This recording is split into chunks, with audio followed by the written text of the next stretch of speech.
Howdy, howdy, howdy. My name is Natasha Sasuke. Welcome back to Let's Read the SCP Foundation Wiki. This time around, we're going back to like actual episodes and not reading 001. I'll get back to that one after I do more of this. Because I should have finished the 1300s by now. I'm at 1380. I'm getting there. And at the 1400s, I might be switching to a single entry per episode, which would be more episodes, but take so much longer, but it was asked for. So, in this episode, we're going to be starting with room 16, and then check out Cat's Cabinet, Save Our Souls, partially functioning Pataphorical Torment Chamber, and then Taker of Turns.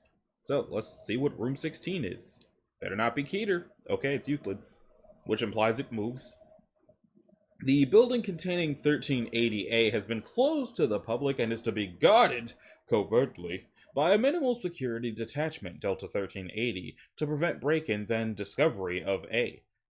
Delta 1380 is to prevent unauthorized entry into the building containing 1380A when possible. However, because the building containing it is located in a residential area, the commander of Delta 1380 is authorized to allow unauthorized entry to the building if it is believed necessary to prevent the detachment's presence from becoming visible from neighboring houses.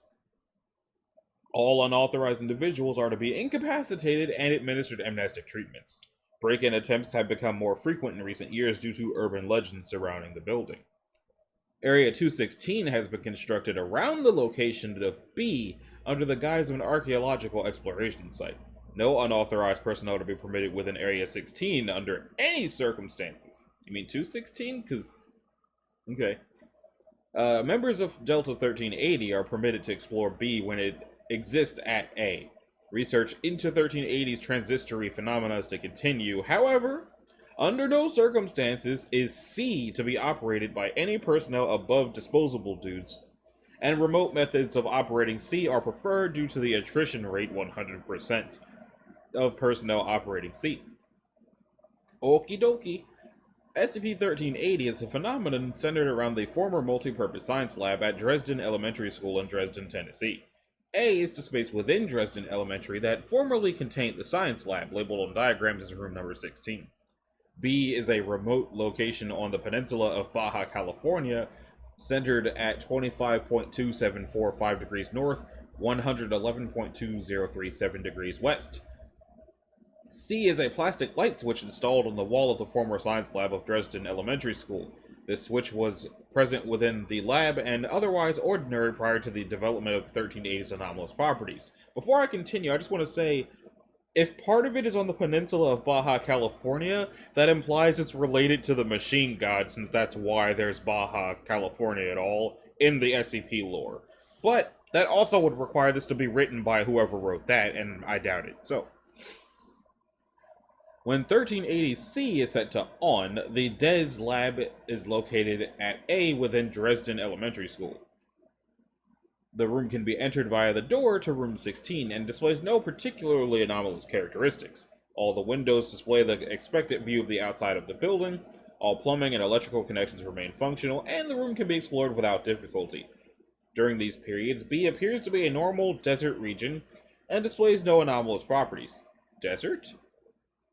When C is set to off, the DES Science Lab is located at B. A section of the ground at B is replaced with the floor of the lab, upon which sits the tables, desks, and other furniture within the lab. The plumbing and electrical fixtures that should be located within the walls around the lab, including C, are suspended in midair around B, though the concrete walls themselves are not present. Excavations to date suggest that there is no terminal point to the geographic displacement below the ceiling of 1380. The displaced region continues at least 400 meters beneath the surface of the phenomena and may continue down to the Earth's core. While B is occupied with the Dresden Science Lab, 1380A takes on the appearance of a nebulous black region. Any matter that crosses the threshold into A during this time is inexplicably lost.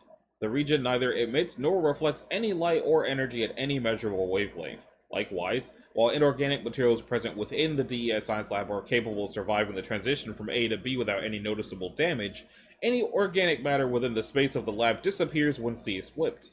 The transit from A to B is as close to the instantaneous as can be presently determined using modern equipment. This has been confirmed both within the lab and by observers on both sides outside the lab. Addendum 1, background. No anomalous events were reported at the Dresden Elementary School Multipurpose Science Lab prior to, I'm assuming that's November the 2nd, 2007. The precise time of the initiation of extra-normal behavior related to 1380 is unknown. The room was used normally throughout that day, and no unusual events were noted by any witnesses during the 1st through 4th block, ending at 14:45 hours. Okay, so that is probably February 11th. If they're using military time, then they're also saying the date reverse. Additionally, due to an unscheduled school closing related to the disappearance of a school bus along with several students that same day, the school was closed for several days afterwards. SCP-1380 was first discovered by custodial staff on February the 14th, 2007. One custodian was lost and another experienced spontaneous amputation of the left hand during an attempt to enter A. Foundation personnel investigated the area as a Department of Human Services inspection team discovered 1380 and closed the school under the pretense of having found serious structural flaws within the building. Students were redirected to other schools throughout the county, while Vincent Sender Elementary School was constructed in memory of a science teacher who was not seen again during the crisis. Foundation researchers believe he was lost within 1380 at some point. A cover story was crafted that explained his disappearance as a fatality during the terrorist attack that destroyed Bus 64 on that day. For more information regarding the anomalous event involving the school bus, please consult documentation for SCP-1480. For information regarding an additional anomalous event connected to 1380, please consult documentation for 1680. That's weird. Okay, next up is Cat's Cabinet. That apostrophe implies that the cabinet belongs to multiple cats. It could have cats in it. It could be made of cats. Who knows? It's Euclid, though. SCP-1381 is to be held in a 3x3x2 chamber lined with 6 centimeters of lead sheeting. So it's radioactive. The chamber is to be hermetically sealed, unable to be opened from the inside, and located at a site that does not also house cat SCPs. All adult felids discovered on site are to be captured and euthanized. Testing with 1381 is suspended until further notice. SCP-1381 is a 1.5 by 0.8 by 5.5 meter cabinet made of pine, of a make and model identified as discontinued by the Somebody Woodworking Company at some point in the 2000s. It has 2 doors set beside 3 drawers, the knobs or pulls once present on both having been removed. Is this a Schrodinger's box deal? The bottom drawer can be opened only partially and is empty. Neither the other drawers nor the doors can be opened manually. The surface of the wood on the left side of the cabinet is shredded and stained with blood. Testing has found the blood to be feline. Imaging has shown the interior to be empty and otherwise consistent with that of a typical cabinet of its make and model. SCP-1381 has the ability to attract felids with an area of effect approximately 15 kilometers in radius. 1381's secondary effect varies depending on the species of felid coming into contact with the object. I don't know why I was spinning my hand around for the 15 kilometers, like I haven't used my webcam for these videos in a long time. When Felis catus is introduced to 1381, which is domestic house cat, I believe, it will begin rapidly digging in the left side of the cabinet, often vocalizing distress. After 1 to 5 minutes of digging behavior, the right door will swing open and the animal will enter, the door swinging shut immediately behind it. Attempts to interfere with the behavior will be met with violent resistance. Imaging of 1381 up to 10 hours after a subject enters the cabinet is impossible, as the images will be completely black. Pantherines will rub their cheeks against the corners of 1381, often vocalizing contentment, and display territorial behavior if interfered with. After rubbing is continued for at least 5 minutes, the right door will swing open and the animal will enter. Despite the subject's size often being greater than that of the opening, no subject has been observed to be unable to enter the cabinet, only to have difficulty in doing so. Imaging again proves ineffective for 10 to 20 hours after the subject enters the closet, or object. Current testing indicates that it is not possible to prevent the door from either opening or closing with conventional methods. Addendum. A period of time between 10 and 20 hours after a big cat enters 1381, both doors will open and instances of 1 and 2 will emerge. 1 are feline-like beings possessing an outer surface that does not reflect light, luminescent eyes, and elongated claws. 1 has been observed moving with greater agility than a standard feline, no doubt in part due to double-jointed limbs. 2 are redacted, luminescent eyes, and elongated claws similar to 1 but lacking the dark pigmentation. 2 are significantly larger than redacted and display increased speed, strength, endurance, and redacted. 2 are capable of directing 1 via redacted. Testing has yet to determine the precise circumstances, rates, or time frame for this emergence. See test logs in incident log 138011 for further information. Looks like we do have it, but first let's check out that there test log. How many tests we got? Okay. Test subject 1, Felis catus, male adult, wearing cloth leash and harness, leash held by research assistant. Test to see if animals retrievable after entering the object. Results. Subject exhibited digging behavior as expected, continued despite damage to their paws severe enough to cause bleeding. The door opened after 3 minutes, 10 seconds, and subject ran inside. Research assistant unable to retain hold on leash, which disappeared into the object. Followed by the door swinging closed, test subject lost. Second test. 3-month-old male cat, tethered by a cloth leash and harness, secured to a metal anchor in the floor. Test subject showed great interest in climbing researcher assistant's leg. Showed no concern for the object. When placed atop it, began vocalizing distress for 2 minutes due to difficulty in reaching the floor. Test stopped and subject recovered. So, the test to see reaction of juvenile felines to 1381. So it looks like kittens don't care. Let's see. Female adult cat, tethered by a harness and 3 meters of stainless steel grade 100 chain to a metal anchor driven into the testing chamber floor. Test subject entered cabinet and chain went taut for 3 seconds. After 3 seconds, black fog observed to obscure cabinet interior. Door swung closed on chain but rebounded. Research assistant tried to hold the door open while a prop was fetched, but was thrown clear as the door swung shut a second time, severing the chain at the door jamb. Test subject lost. Research assistant treated for minor injuries. Okay, this time it was another female adult cat tethered by a harness and 15 meters of stainless steel grade 70 chain to a metal anchor driven into the testing chamber floor. The assistant was standing by with a 1 meter long steel spike, 10 centimeters thick, to drop into a hole drilled into the testing chamber within the radius of the open door. The test subject entered the cabinet. The chain went taut after 15 seconds, giving researcher assistant enough time to place spike. Attempts to draw chain out of cabinet ineffective. Intense 90 decibel squealing noise heard as metal spike bends at a 90-degree angle. Researchers report severe oral discomfort. Cabinet door swung shut, severing the chain of the door jamb. Subject lost. Okay, this time they did a male cat with no harness. 1381 is wrapped in 10 meters of stainless steel grade 70 chain, secured with a high quality security combination lock, with the left hand panel free for testing. Test to determine whether it can be held shut. Results.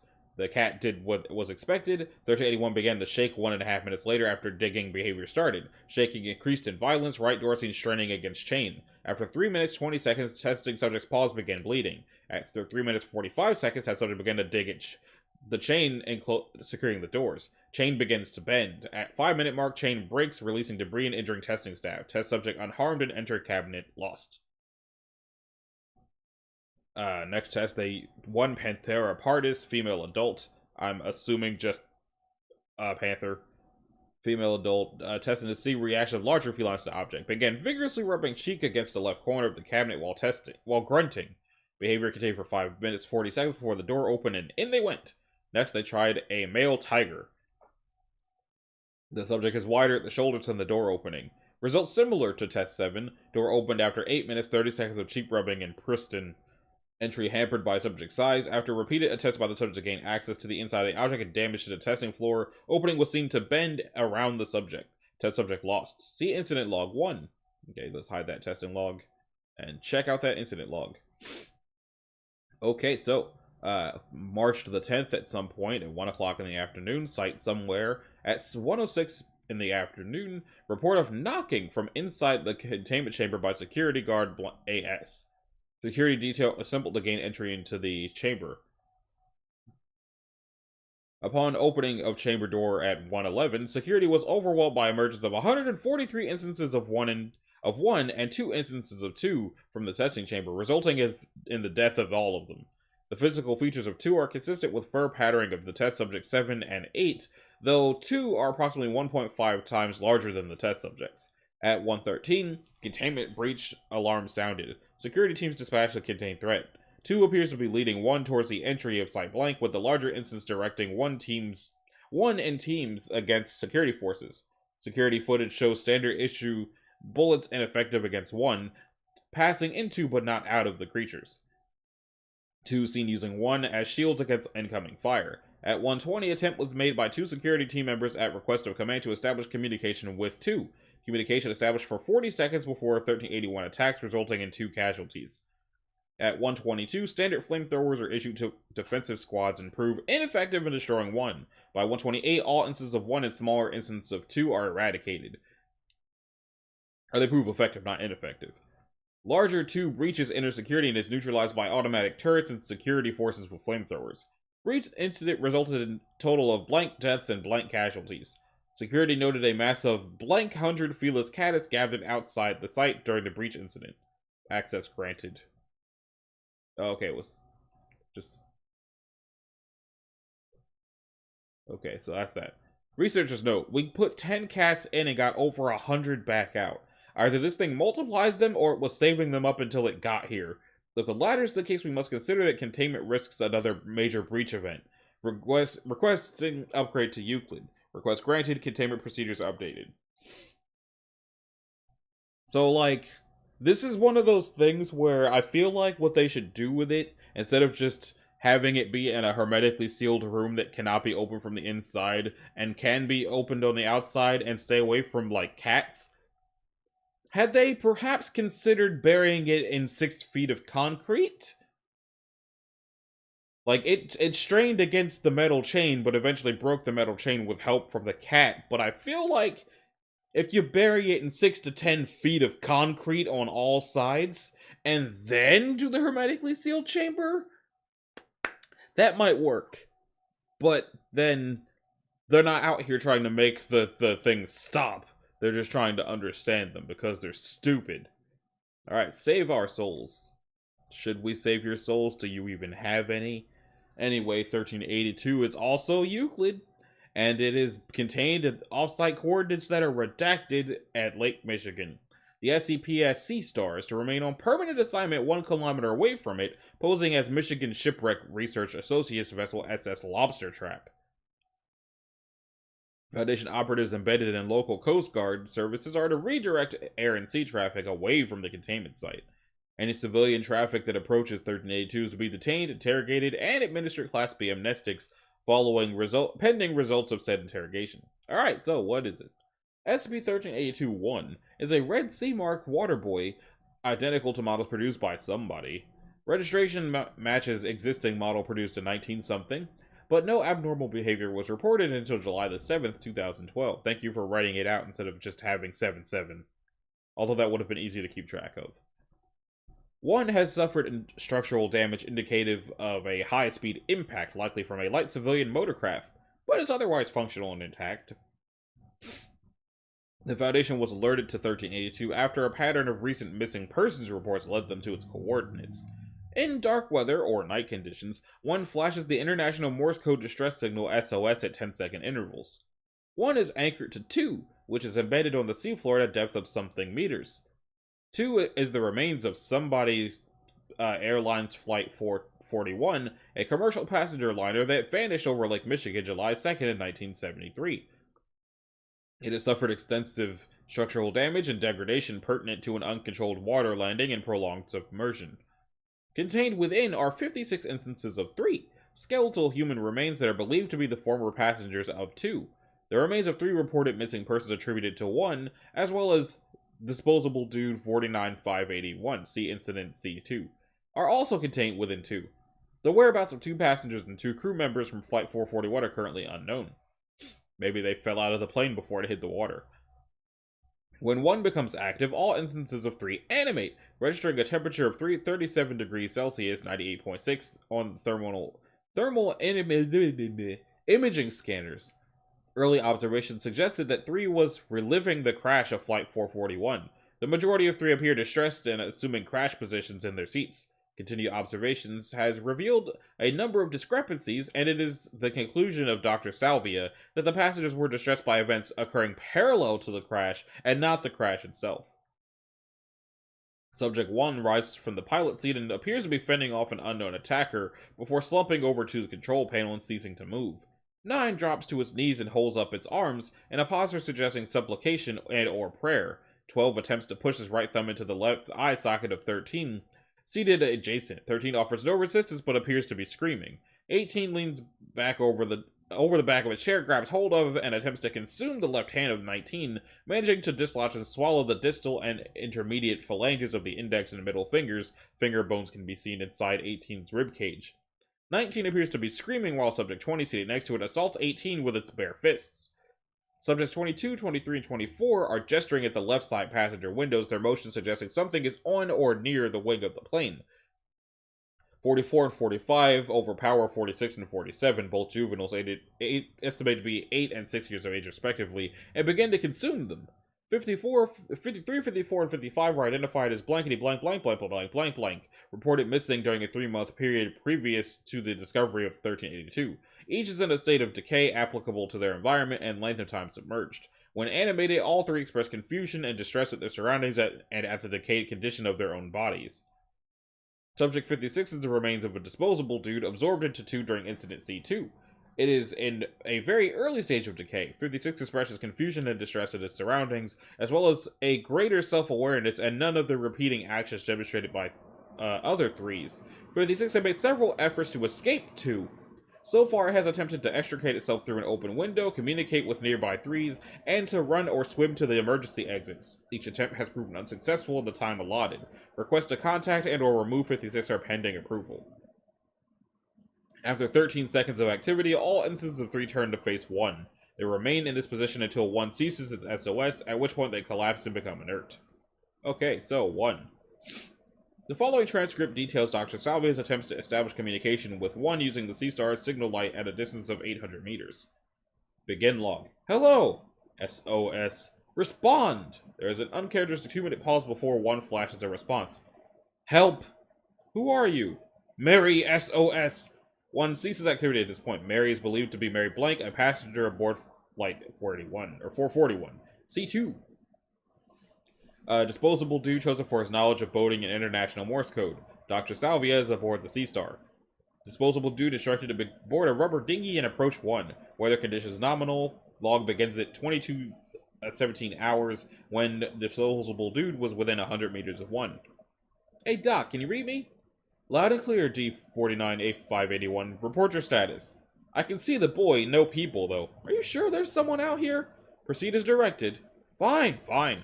Hello? Anyone home? Flashes a signal flashlight and flashes hello from his light. 1 does not respond. Continue transmitting. Here to help, K. Any response? Begins a new signal translated as hunger. What the hell? A sudden sight wave, estimated to be 3 meters tall, surges up between 1 and the dinghy. Contact with D is lost on impact. 1 ceases activity. A search of the area reveals D's signal flashlight and fragments of his chest-mounted camera, but no other debris. 32 hours after Incident C2, Dr. Salvia attempts to engage Morse code communication with 1. SOS. Hello, without pause. Help! How? SOS. Are you Mary Blank? SOS. What are you? SOS. Is Blank with you? Blank is the real name of D. Almost 5 minutes pass before 1 replies. Hunger. Where is Blank? Hunger. SOS. Okay, so it looks like if they send anybody other than this Mary person, it'll just eat them and add them to the boat. Partially functioning pataphorical torment chamber. I don't know what pataphorical means. I should probably look it up. What does pataphorical mean? Pataphysics. A branch of philosophy or science that examines imaginary phenomena that exist in a world beyond physics. Stop that. There are over 100 definitions of— Shut up!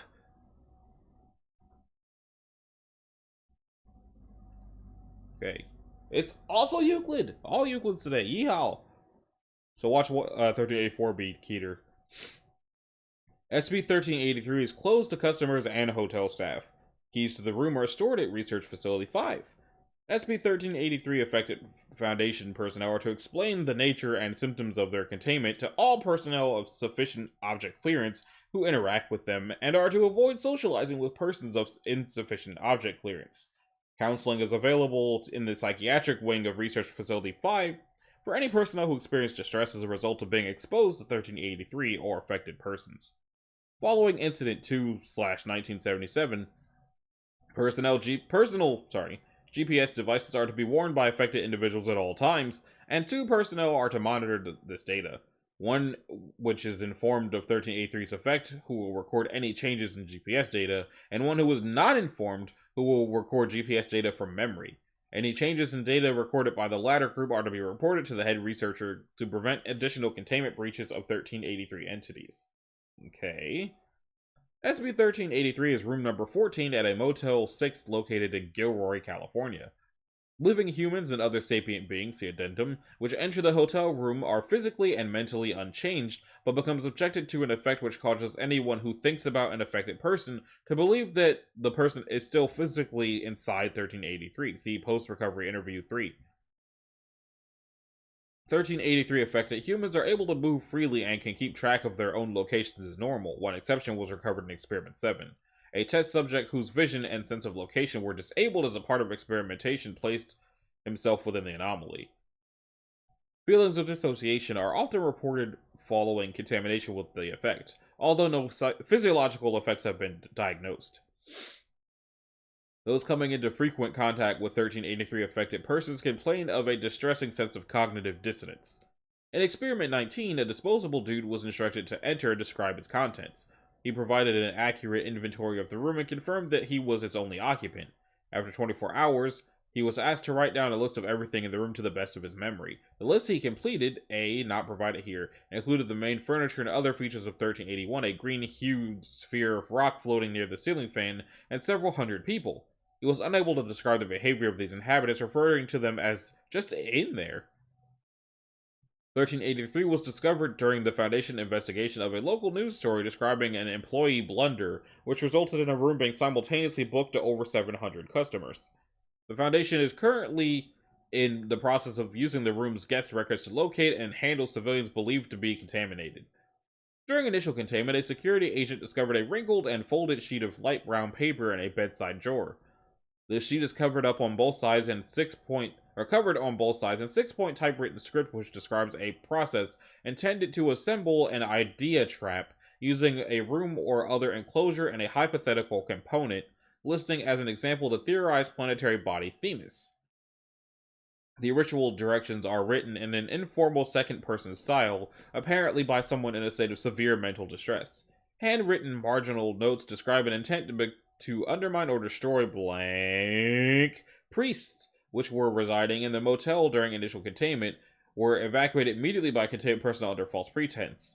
Researchers are investigating blank by 2005. Post-Recovery Interview 3, Excerpt 12/11/1976. Forward. The interviewed subject is researcher Cartwright, direct supervisor of Dr. Frey, a specialist in mind-affecting anomalies employed at Site 47 in Nevada. Dr. Frey was brought in to evaluate the properties of 1383, during which point he was subjected to the properties of 1383. Frey returned to his regular assignment on December the 8th, 1976. Or, I guess, August the 12th. What? If it 12/11 and then 12/8. So I guess. What? Anyway, interviewer, when was the last time you saw Dr. Frey? This morning in B Hall. And what did you say to him? I bit his head off a little because he was back so late from his assignment at that Motel 6. He kept saying he was coming back, but he was 3 days late. How did Dr. Frey react? He told me that we had met in the break room yesterday and I had said the same thing. Does that make sense to you? Not really. I couldn't have talked to him if he was at Santa Clara site the whole time, right? It was a pretty weak attempt to cover his ass. To the best of your knowledge, where is Frey now? This is a trick question, isn't it? He's... Right. He's back in California on that research trip. At this rate, we should probably just transfer him there for good. On December 29th, 1976, Dr. Frey requested to be transferred to Research Facility 5 to continue study of 1383. He cited professional and personal issues resulting from his 1383 affected status, which prevented him from continuing his current position. Almost all contaminated personnel have requested similar reassignments, and in the interest of reducing confusion in the workplace, Research Facility 5 has expanded to fit these transfers. Incident A. On February 11th, 1977, at UST 430, a co-worker of 1383 affected Agent S. Weber expressed concern regarding his behavior. When questioned, she explained that something had reminded her of the agent, at which point she remembered that he was in 1383, making a deal to bring down the moon so he can climb out. Weber denied this claim. This marks the first time the location and behavior of a 1383 entity are described with more precision than their location in 1383. Following this incident, a series of extranormal events occurred in the 5-mile radius around 1383. Primarily, numerous assault and murder incidents were called into local police, which regarded people who are alive and unharmed. These events correlated with psychological issues in those who are close to or regularly interact with affected individuals, due to an intermittent belief that those people are injured or dead. Let's see what this says. For example, one interviewed subject became tearful when questioned about her brother, who had been affected by a 277 extranormal event. She described calling her brother once or more per day to make sure he's still alive, but was unable to explain the source of her anxiety. In each case, when a description of the perpetrator was obtained, it matched that of Agent Weber. However, records of Agent Weber's activity indicate no possibility that he is responsible for these events. In addition, when the researcher who reported the incident was asked to recall Agent Weber's current whereabouts, she reported that he was in Research Facility 5 within the observation chamber of SCP Blank, a safe-level memetic hazard to which Weber had been given object clearance during a recovery assignment. The containment procedures of SCP Blank were altered to indicate Researchers have concluded that the 277 events were created by what is termed an autonomous conceptual entity. The entity is believed to be responsible for the developments which led to the reclassification of Blank to Euclid. Careful questioning of subjects close to Agent Weber has indicated that the Weber entity is exhibiting psychotic behavior and severe dissociation. The Weber entity has so far only contaminated living and sentient humans and animals by interacting with them, although it was believed that the entity broke this pattern by conceptually obtaining SCP Blank, a safe-level object housed in the nearby Armed Containment Area 23 to which Weber possessed object clearance. Further investigation has discovered that SCP Blank possesses a level of intelligence similar to a dolphin. The containment procedures of SCP Blank were altered to indicate this new information and to mitigate difficulties caused by 1383 contamination. In an attempt to prevent further contamination of anomalous objects in its containment, Agent Weber was subjected to Class C amnestic therapy and has been reassigned to janitorial duty at Research Facility 5, restricted to low clearance areas. Following Weber's acclimation to his new surroundings, this measure seems to have been effective. From March the 4th to the 15th, the entity remained near Maintenance Assistant Weber's location at an approximate distance of 20 meters.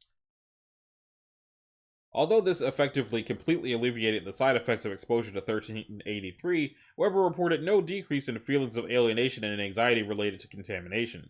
On 3/15, at roughly 800 hours local time, the entity is believed to have approached a memetic hazard which it had previously tampered with. Blah blah blah blah blah blah blah blah blah blah. SCP Blank's behavior, as prompted by this incident, has yet to be replicated. The whereabouts of the Weber autonomous conceptual entity and the SCP Blank conceptual entity are unknown, and both are presumed to be neutralized. While Maintenance Assistant Weber can no longer be reliably tracked or supervised due to the unique nature of his contamination, his mental and physical state leads the facility director to consider him a low-priority threat. The facility director has issued an official statement requiring Research Facility 5 personnel to report any possible encounters with maintenance staff that they cannot remember. Addendum. Following resolution of Incident 277, Experiment 9 was repeated with a new subject in order to update data on 1383 conceptual entities. Termed Experiment 21, the initial phase was identical to previous attempts, but the list created by the subject is significantly different. See Experiment Log A, or 21A. The spherical object described in earlier experiments was reported to be broken, although the rest of its physical description was unchanged, and descriptions of persons inside were amended with ascribed behavior. Examples include beating against the walls or doors, scratching at the walls or doors, screaming, committing violent acts upon themselves and each other, lying dead or possibly unconscious, writing on the walls of furniture using blank. 1383 contaminated Foundation personnel who have been matched to conceptual entities on this and similar registries are imagined by prompted staff as exhibiting the recorded behavior. These entities are believed to be conscious but lacking a means to egress. Reported conceptual written content includes various expletives and indecipherable or obscene symbols, as well as a crudely drawn SCP Foundation logo and small notes in Spanish, English, and an unknown language, including "Como me salgo de este juego?"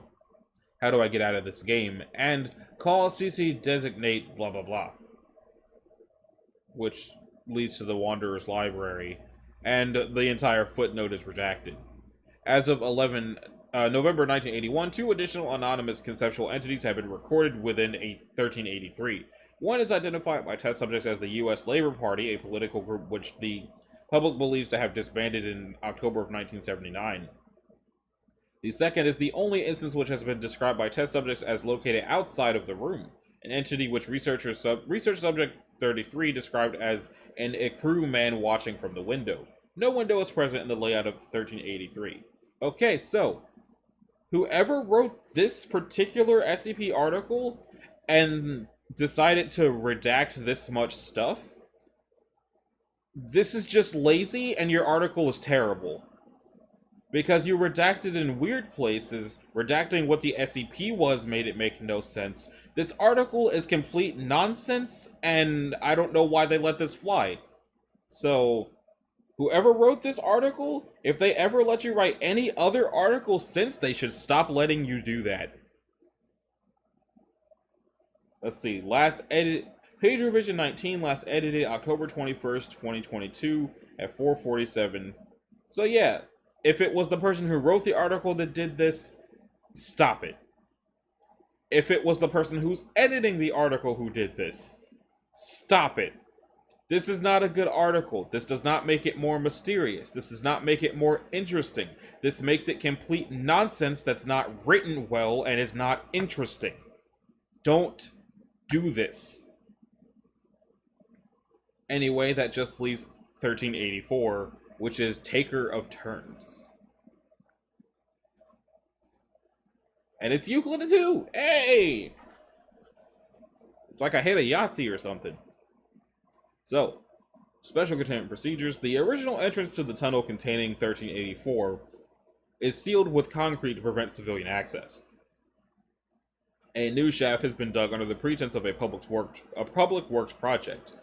The tunnel must be accessed and 1384 interacted with at least once a week by personnel familiar with Document 1, which has its own article for some reason. All interaction must be recorded and studied afterwards by Foundation analysis teams. Personnel are forbidden to ask for or offer anything to 1384 outside of cleared testing procedures. This includes seemingly innocuous or abstract things such as the time or one's name. Please see Incident 2. So first, let's check out their document. Rules currently known or suspected to govern the behavior of 1384. Rule 1. 1384 is able to treat abstract concepts as having real existence. See Incident 2. Rule 2. 1384 is able to take a step forward if it is left alone for 13 days. Initial containment procedures were focused on not approaching 1384 on the theory that it would be unable to advance without interaction. Cameras watching showed it move 13 days after last interaction. When questioned, it said, "I told you I'd get out eventually without you. It'll take a while, of course, but you can't just leave me be. I'm on the home stretch now. The bones will roll, you know." 1384 is able to affect the passage of time for individuals. Several statues were found half a kilometer further back in the tunnel. When examined more carefully, they appeared to be flesh and blood humans in clothing appropriate for the 19th century. When asked about them, 1384 responded, "They asked me for the time of day. Well, I gave them the time of day about 60 years from now. Ought to be a nice one. I think they'll like it." Rule 4. 1384 cannot acknowledge anyone or anything that is predominantly yellow. When Dr. Ho entered wearing a yellow rain slicker, 1384 refused to acknowledge his presence until he removed it. Further experiments with maize, yellow paper, and pencils had the SP ignore these objects, except as they related to other non-yellow objects. For example, he can acknowledge the pencil as a researcher writes with it, but ignores it when presented with it directly.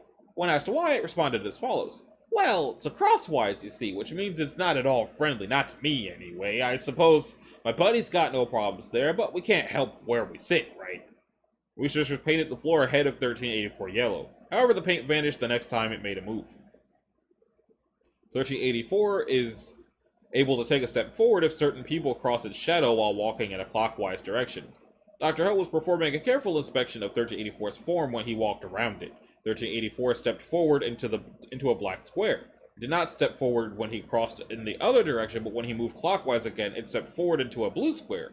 It wouldn't explain the significance. Note: Agent Faraday had previously stepped across 1384's shadow without incident. It refused to explain the significance of Dr. Ho. Rule 6. 1384 steps one square to the right when given a coin. Dr. Ho was looking through the contents of his pockets to find a piece of paper. 1384 watched him fish several coins from his pocket and asked if he could have one. Dr. Ho decided after some discussion with the service team that it was worth testing. He handed it a subway token. It immediately stepped to the right. Further coins given to it resulted in right steps until it reached the wall, at which point it stopped. 1384 is able to create or summon some objects upon request. Researcher Dr. Hoke was interacting with 1384 as a part of a normal containment protocol and asked if it would like to play a game to pass the time. 1384 waved his hand and a table with a chessboard appeared in front of it. Researcher Dr. Hulk played several games with it. He asked if he could take it with him, to which 1384 agreed. The chess set was made of a cardboard chessboard and wooden pieces. They were apparently hand-carved. The chessboard had no manufacturer's markings. Researcher Dr. Hoke reported that 1384 has an adequate understanding of the rules, but is not a truly proficient player, showing an unwillingness to sacrifice his pawns. 1384 is forced to take a step back when certain people enter the hallway.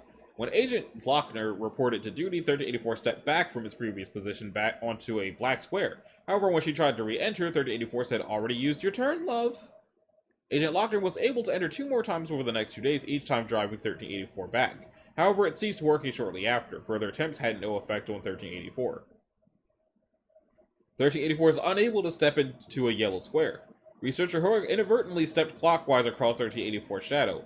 He started to step forward, but stopped halfway and returned to his original position. Blast! Should have been watching. Could have been a bad one, that. Well, I'll get to the side eventually. 1384 is unable to change form at will. The trigger for these changes is currently unknown. Researcher Dr. Hook asked if 1384 could change again after it assumed the form of a skeleton. It replied, "Sorry lad, it's this or nothing for a bit. It's a rum card for sure, but we'll pass again in a bit. And with a little luck, you'll like me a bit better, eh?" He's able to send people elsewhere or possibly to destroy them. A disposable dude was brought in for testing 1384's indestructibility. It was given a knife and told to attempt to cut 1384's arm, which it attempted several times to no effect. The following exchange took place. "Not that I mind so much, but what's with trying to carve me up? They told me to cut you, Dr. Hoke. Dr. Hoke. I get to go if I do what they tell me." "Well, I do understand that. I'd get myself out if I could. Of course, I'll walk out eventually. Wish I could just up and get out of here." "Do you? Well, as you like." D-5350 vanished. When Dr. Ho asked if the disposable personnel was dead or if it could be brought back, it responded, "I didn't kill him. He just went back to the start. I might be able to bring him back if you ask, but you probably wouldn't like it. Neither would he. He'll be back on his own eventually. If I bring him back, I can tell you right now, I won't get it right. That's for free. I get no advantage from that deal." Shortly afterwards, the pattern of the tiles changed and now contained red tiles as well as the original colors. And Rule 12 used to be that he couldn't touch anybody, but I guess it can now. This was previously assumed to be a rule, as 1384 studiously avoided any direct contact with any person. However, when Agent Barnes held out his hand, 1384 accepted it and shook. When Asa said, "Oh, I was just being polite, you know. I don't just up and prod people. I do have manners. I'm not a pixie, you know." Actions 1384 is able or compelled to perform, but for which the trigger is unknown. Step to the left. Step forward when no one crosses its shadow. Step backward when Agent Lochner is not present. Give gifts of chestnuts or bronze knives. Remove its own head. Change form. Know things it could not learn from conversations that have taken place inside the tunnel, current events, cultural references, hobbies, and interests of researchers and agents assigned to it. When Dr. Ho was about to tell it had been given a reference number, it correctly guessed that the number would end in a 4. This SCP sounds silly, but I feel like it's probably going to be, like, dangerous or something. SCP-1384 is a sapient entity with a variable appearance. It typically appears as a human or a human-shaped construct ranging from 1.5 to 2 meters in height. It has also appeared at other times to be made of materials ranging from porcelain to bone to white plastic. Its changes in form take place instantaneously. 1384 was found inside a tunnel 60 meters under a church in Durrës, Scotland. The tunnel is approximately 16 meters long by 3 meters across and constructed of a single piece of marble, with 3-meter thick walls and ceiling. Notably, true marble is not naturally occurring in the British Isles. The method and date in which the tunnel was constructed are unknown, but artifacts found inside date to at least the 12th century. The floor is tiled with colored squares in white, yellow, black, blue, and orange. Each square is 50 centimeters across.